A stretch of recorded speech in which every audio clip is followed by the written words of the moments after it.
Welcome back. You're listening to the discussion Innovation in Government, sponsored by Carasoft on Federal News Radio, part of the Federal News Network. I'm Jason Miller. My guest is Randy Wood, the Vice President of U.S. Public Sector Sales for Akamai.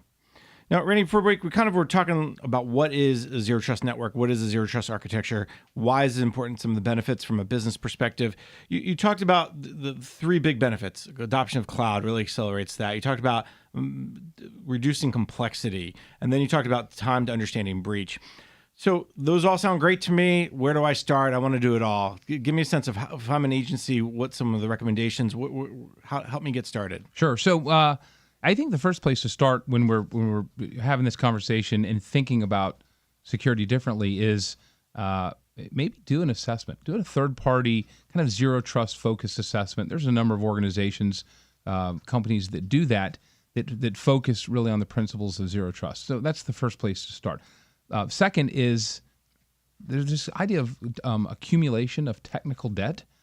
And so my advice would be stop accumulating technical debt. And the best way to do that is to adopt a DevSecOps sort of way of application development. You know, we're all about DevOps and being mindful of security in that conversation. So as we create modern applications, and a lot of agencies are on this journey for modern application development, be mindful of web and cloud application development and minimize the amount of technical debt that we create by not using a modern application approach. And then finally, the low-hanging fruit are those current web cloud-enabled applications. Begin to migrate those applications into a zero trust model. Again, whatever approach that an agency decides to take, take an application by application approach to the low-hanging web-enabled applications today. For me, that's three kind of great, easy things to do for agencies. And a third-party assessment, let me start with number one, really is looking at how ready an agency is for the Zero Trust network. Do you know what you have on your network? Do you know who's on your network? What's your Active Directory look like? I imagine there's those pieces and parts to get you started. Yeah, it becomes very identity, because identity authentication and authorization are table stakes for what we're talking about here. So how do you authenticate and authorize? What's your identity strategy? Do you have a single sign-on strategy? Single sign-on is important. Do you have a two-factor authentication strategy? And then So identity focus, to be sure, kind of get a sense of what the current perimeter looks like how big a job is this? And then again, from an application perspective, because it's all about the application, what's that level of effort gonna take to migrate those applications? Recommendation number two, stop your technical debt. Easily said than done, obviously, but that really goes back to this big push across the government about IT modernization. Right. This idea of stop throwing good money after bad and get out of the legacy systems. Is when it comes to zero trust architecture, is there anything in there that people should be really more aware of than other? I mean, they say that part of the benefit of modernization is cybersecurity. That's one of the big hooks that the administration, this one and the last one, have been using with Congress. So, but it's not such a it's not so easy to be like stop paying money on legacy systems. Yeah, so I think as new applications are either built from the ground up or refactored, we need to pay more attention to the security aspect of that. Security in applications has almost always been an afterthought. And so what we're saying now in that second recommendation is as agencies adopt a DevSecOps sort of view of the world and SOP, be mindful of the security aspect of that application. So it's not an afterthought. An easy thing is the identity aspect of that. Are you set up to use current and future identity authorization and authentication techniques and controls for that application? And that lends itself really nicely into, again, a zero trust migration implementation. Now, we could go down a whole path on identity, and I won't take you down too far, but that's interesting. You bring up, are you set up to use the future? And we've seen this with the login.gov effort at GSA. You've seen this over at VA with they're using ID.me. There's several people, several organizations or concepts or services, if you will, that are out there.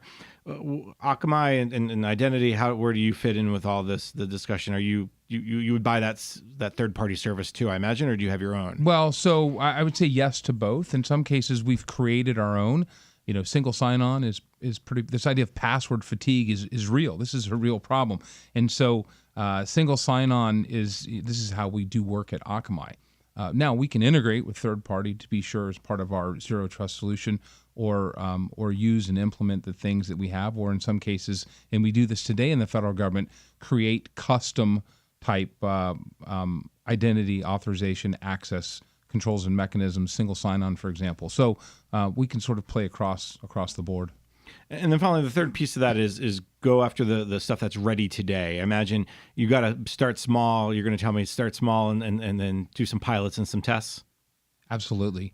Yeah. I mean, shake it out, find out what works, what doesn't work. There's a lot of easy things, I think, in most agencies today where you could create that pilot. And, the common denominator here as agencies sort of take on the zero trust journey is with respect to experience, do no harm, because the best experience plus the worst kind of security equals no adoption, right? It's just too hard. So anyhow, that the experience has to be top of mind as agencies go about this. When you talk about IT modernization, you talk about this idea of zero trust, a lot of times we think internally, just for the government employees, but there's an external piece as well. And maybe if you can talk about how this also applies to the citizen as agencies are pushing out, for instance, citizen new services. There's got to be a zero trust on the back, on the front end too.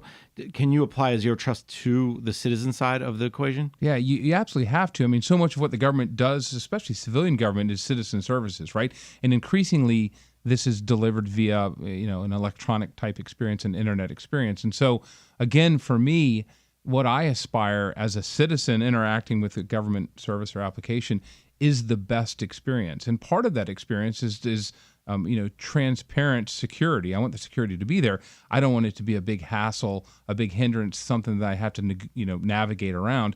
I just want it to be sort of an elegant, transparent thing. So yeah, the applications that we expose to citizens, I think, need to conform and subscribe to that same zero trust model where security is there and it's the best that we can provide while not impeding the experience I have with the application.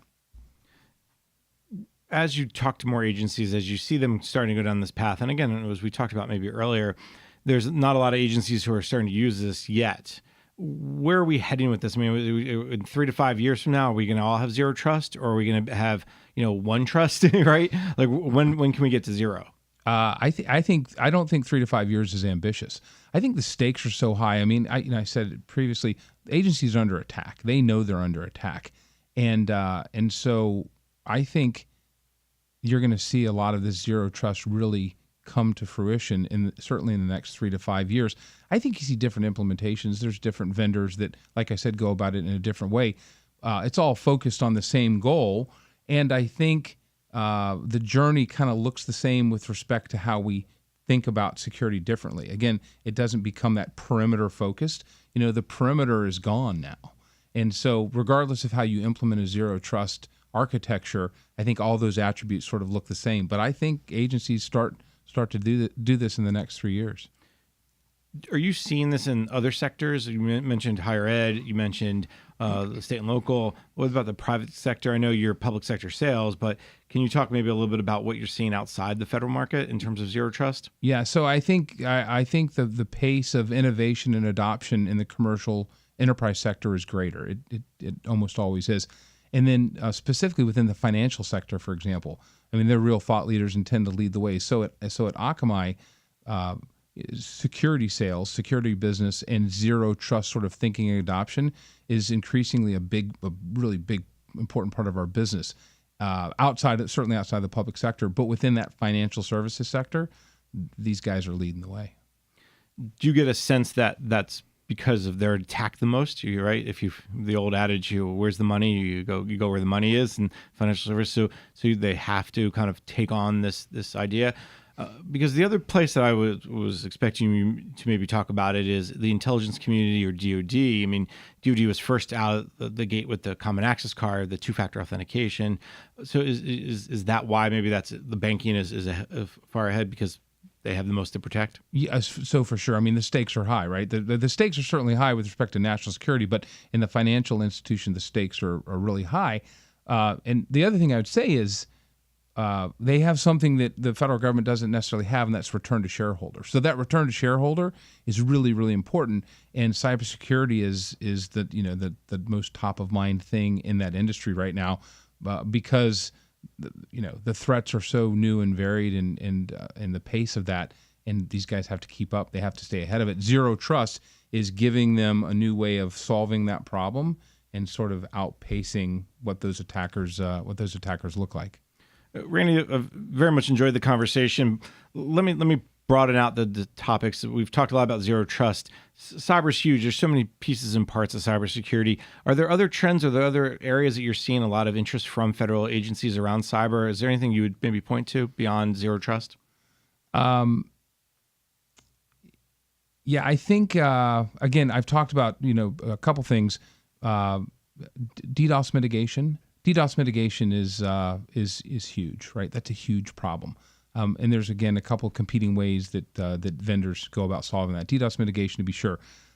Just web access protection, web access firewall, I think is very top of mind. In some cases, bot management, bot identification, and bot mitigation.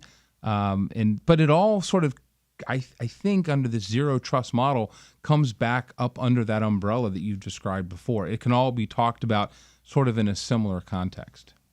The biggest holes that I continue to hear agencies is the people, right? Is clicking on a link, is the spear phishing is much better. The days of the Nigerian, asking you for $1,000 and they'll give you $10 million seems to be over. Right. And it's much more directed. Wait, that's not legit? No, I don't think it is. You correct me if I'm wrong. You're the expert. But at the same time, agencies, the workforce is not necessarily as cognizant of when to click and when not to click. Do you get a sense that Zero Trust will help address that workforce challenge that will continue forever because we are people? So I think I think what Zero Trust does in the scenario you described is it helps remedy part 2 of what happens there. So it's hard to stop humans from doing what humans are going to do, I suppose. But once that's been done, now how do you provide a better level of authorization, authentication into the application, the data that perpetrator, that attacker aspires to get, right? So the escalation of one's credentials is something that's addressed by Zero Trust. So I can't stop the first part, but I can make better and remedy the second part. And that's the idea of Zero Trust. Even though you're within my perimeter, I have controls and mechanisms and services to stop the next bad thing you do. And that's because my roles and responsibilities are limited. If I'm only able to see certain data but not edit it or remove it or change it, that would limit the attacker. Where today, under the current set of defenses, once I'm in, I'm in. That's exactly and that's right. the biggest change. That's exactly the point, right? It's how I started, that trust is not an attribute of location. Just because I'm trusted within a perimeter doesn't mean anything in a Zero Trust model. I trust no one. I look at every application, device, and person as if they are external to the organization, and I'm going to authorize, again, on that application by application basis. Randy, we're just about out of time, but thank you so much for taking the time today. What's the one thing that agencies should keep in mind as we finish up our conversation on Zero Trust? I think Zero Trust is a reality. Again, we've been talking about it for a number of years. I think in terms of technology and products and solutions, and not just from Akamai, from a number of vendors, it's a reality. And I think agency security leaders need to recognize that this old way of thinking is just not going to work in the future. It's not going to support what these agencies are trying to do, what the workforce expects in terms of application experience, and a secure application experience. Change is coming. Without a doubt. Let me thank my guest. Randy Wood is the Vice President of U.S. Public Sector Sales for Akamai. Randy, thank you so much for taking the time today. Thanks for having me. You've been listening to the discussion Innovation in Government, sponsored by Carahsoft on Federal News Radio, part of the Federal News Network. I've been your host, Jason Miller. For more on this discussion, visit federalnewsnetwork.com and search innovation.